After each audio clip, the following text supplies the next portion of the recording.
शेरडी भी कहते हैं। गन्ने की खेती का मल्टीप्लायर के साथ नियोजन।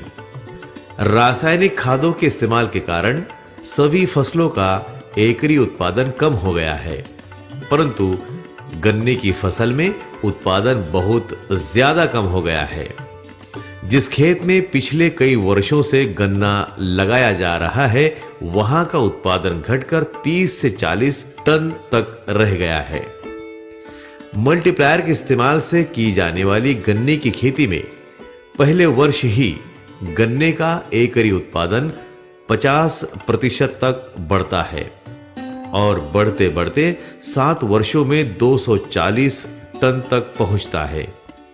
गन्ने की खेती में आज मिल रहा उत्पादन व मल्टीप्लायर के साथ होने वाली खेती में मिलने वाला उत्पादन, दोनों की तफावत देखने के बाद यह निश्चित हो जाता है कि गन्ने की खेती अगर करना है तो मल्टीप्लायर के साथ ही करना फायदे की होगी। मल्टीप्लायर का कमाल।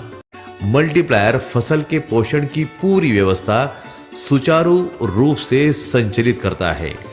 जहां भी मल्टीप्लायर का इस्तेमाल होगा, वहां लोकरी मावा जैसे कीटकों का प्रॉब्लम नहीं आएगा, क्योंकि जब फसल का कुपोषण होता है तभी फसल पर कीड़ और रोग आते हैं।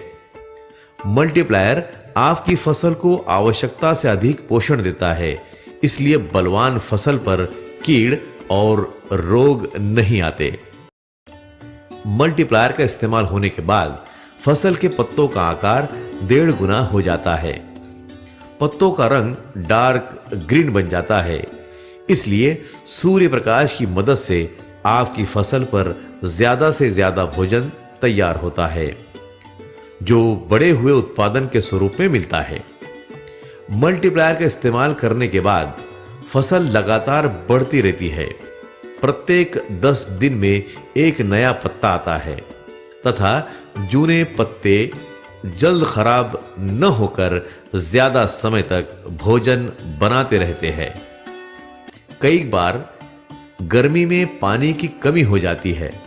ऐसे में गन्ने की फसल जल जाती है। किसान भाइयों को बड़ी रकम खर्च करके फिर से गन्ने की फसल लगाना पड़ती है। कई किसान भाइयों को खेत में ये देखने में आया है कि गर्मी में पानी की कमी होने पर अड़ोस पड़ोस के खेतों में गन्ने की फसल जल